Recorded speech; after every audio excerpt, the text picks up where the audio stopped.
Hello, boils and ghouls. My name is Ashley, and this week I watched episode 8 of Daredevil Born Again. And since we went to a ball this episode, I decided to be a little fancy and put a dress on today.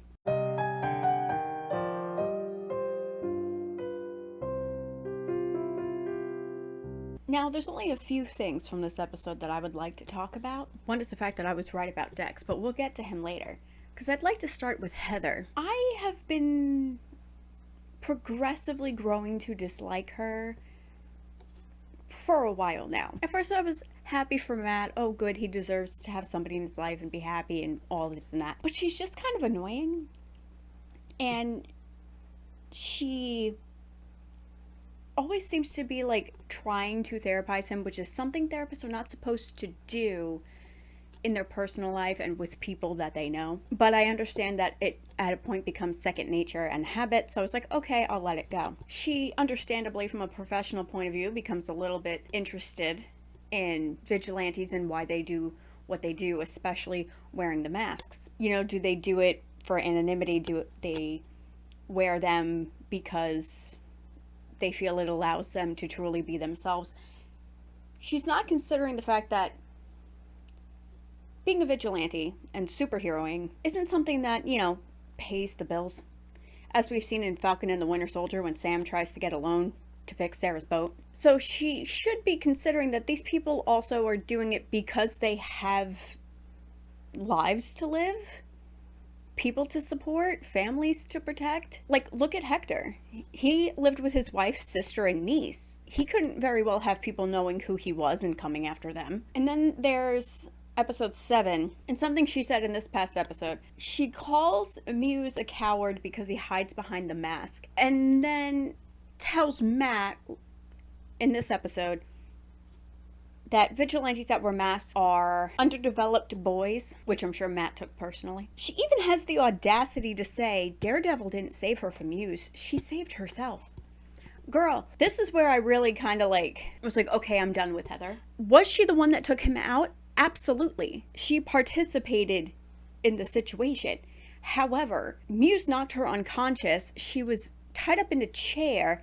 And if it wasn't for Daredevil Tarzaning his way through that window, she would have remained in that damn chair and wouldn't have been able to save herself.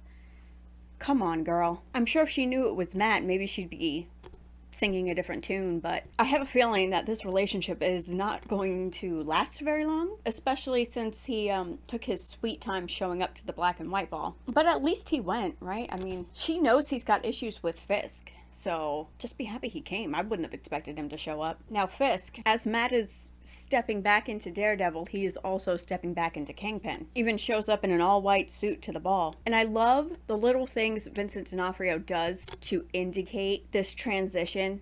At the beginning of the season, Matt says to Fisk, oh, your steps are lighter now. Like he lost weight.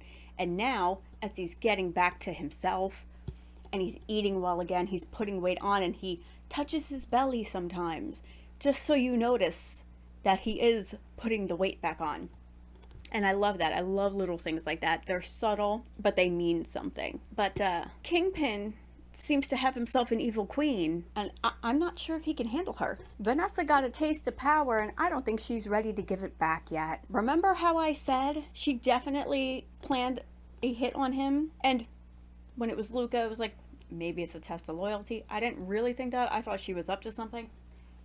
Turns out she was in fact up to something and has been up to something behind the scenes for quite some time. I give her points for being a sneaky genius. But also, I hate you because of what you did to Foggy Nelson. Yeah. Was I expecting Vanessa to be involved with Bullseye and the Foggy situation? Abso-goddamn-lutely not.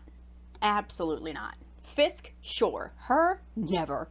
Never seen that coming in a million years. But, as I said, when they put Dex away, this is not the last we will see of this guy. This is what I said, actually. Because even though he got sentenced to life, I have a feeling that wasn't the last we'll see of Bullseye. Like bro's gonna find a way out of there, and I'm not talking about parole.